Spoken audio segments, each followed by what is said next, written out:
یہ قرآن ایک بابرکت کتاب ہے جسے ہم نے آپ صلی اللہ علیہ وسلم پر نازل کیا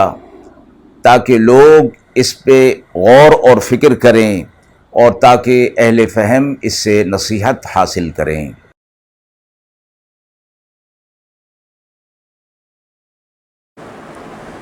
بسم اللہ الرحمن الرحیم۔ السلام علیکم ورحمۃ اللہ وبرکاتہ۔ ناظرین کرام، درس قرآن مجید کے آج کے اس پروگرام میں ہم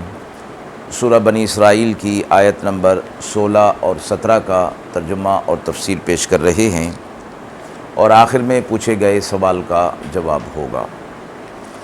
اعوذ باللہ من الشیطان الرجیم،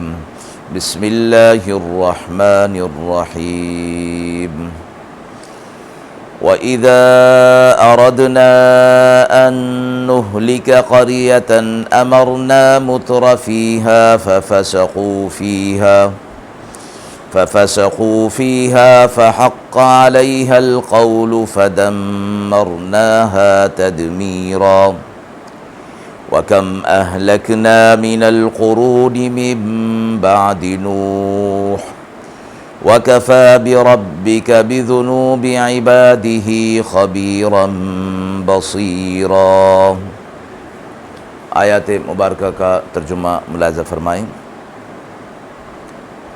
اور جب ہم نے چاہا کہ ہلاک کریں کسی بستی کو تو حکم بھیج دیا اس کے عیش کرنے والوں کو، پھر انہوں نے نافرمانی کی اس میں، تب ثابت ہو گئی ان پر بات، پھر اکھاڑ دیا ہم نے ان کو اٹھا کر، اور بہت ہلاک کر دیے ہم نے امتوں کو نوح علیہ السلام کے بعد، اور آپ کا رب کافی ہے اپنے بندوں کے گناہوں کا جاننے والا اور دیکھنے والا ہے۔ مذکورہ آیات سے پہلے اس بات کا بیان تھا کہ اللہ تبارک و تعالی جب تک کسی قوم کے پاس انبیاء علیہ السلام کے ذریعے اپنا پیغام اور ہدایت نہ پہنچا دیں، اس وقت تک ان پر عذاب نازل نہیں ہوتا، اور جب یہ پیغام پہنچ جاتا ہے اور پھر بھی وہ اطاعت نہ کریں تو پھر ان پر عذاب،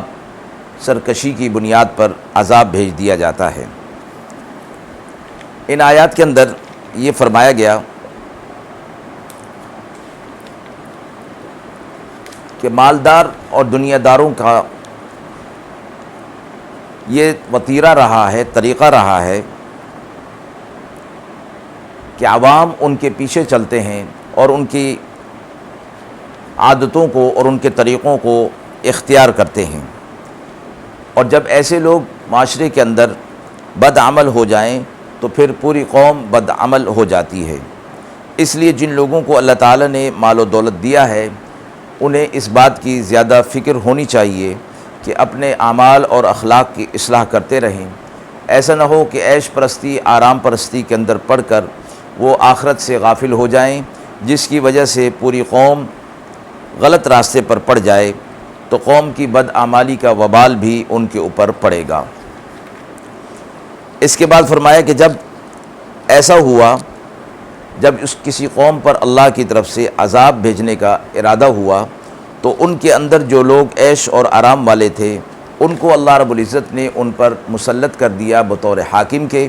یا بطور حاکم کے مسلط نہیں بھی کیا تو ایسے لوگوں کی معاشرے کے اندر کثرت ہو گئی کہ جن کے پیچھے لوگ چل کر اپنی آخرت کو بھی بھلا بیٹھے۔ اگلی آیت میں فرمایا کہ ہم نے بہت سی امتوں کو نوح علیہ السلام کے زمانہ کے بعد ان کی کفر اور معصیت کے سبب ہلاک کر ڈالا، اور نوح علیہ السلام کی قوم کا غرق ہونا تو قرآن مجید کے واقعات کے اندر موجود ہے۔ نوح علیہ السلام کے بعد قوم عاد، قوم سمود وغیرہ ہلاک ہوئے، اور من بعد نوح کے بعد یہ فرمایا کہ نوح علیہ السلام کے بعد اور جتنی قومیں آئیں وہ لوگ جو بدعملی اور سرکشی کے اندر مبتلا ہوئے، اللہ رب العزت نے انہیں ہلاک کر دیا، اور ساتھ فرمایا کہ آپ کا رب بندوں کے گناہوں کا جاننے والا اور دیکھنے والا ہے، اس لیے جو جیسے گناہ کر رہا ہے اس کے مطابق ہی اس کے ساتھ معاملہ کیا جائے گا۔ اللہ چاہے گا تو دنیا کے اندر عذاب دے، ورنہ آخرت میں تو ان کے لیے ضرور گناہوں کے عذاب کے اندر مبتلا کیا جائے گا۔ آیت کے حوالے سے سوال پوچھا گیا ہے کہ جب اللہ تعالیٰ کسی قوم پر ناراض ہوتے ہیں تو اس کی کیا علامت ہوتی ہے؟ فرمایا گیا اللہ تبارک و تعالیٰ جب کسی قوم پر ناراض ہوتے ہیں اور پھر اس کو عذاب میں مبتلا کرنا چاہتے ہیں تو اس کی ابتدائی علامت یہ ہوتی ہے کہ اس قوم کے حاکم اور رئیس ایسے لوگ بنا دیے جاتے ہیں جو عیش پسند ہوتے ہیں، راحت پسند ہوتے ہیں، آرام پسند ہوتے ہیں۔ اگر وہ حاکم نہ بھی بنے تو قوم کے افراد میں ایسے لوگوں کی کثرت کر دی جاتی ہے، اور دونوں صورتوں میں ایسے لوگ کثیر ہو جاتے ہیں تو پھر عوام ان کے پیچھے چلتے ہیں، فطری طور پر عوام انہی کی عادات کو اختیار کرتے ہیں۔ تو دونوں صورتوں کا نتیجہ یہ ہوتا ہے کہ لوگ دنیا پرستی میں، شہوت پرستی، لذات میں مست ہو جاتے ہیں اور اللہ کی نافرمانی پر کمر بستہ ہو جاتے ہیں۔ ایسے لوگ پھر دوسروں کے لیے بھی دنیاوی لذات کی راہ کو ہموار کرنے والے بن جاتے ہیں۔ جب یہ صورت ہو جاتی ہے تو پھر اللہ کی طرف سے عذاب ان پر آ جاتا ہے اور پھر انہیں تباہ اور برباد کر دیا جاتا ہے۔ وآخر دعوانا ان الحمد للہ رب العالمین۔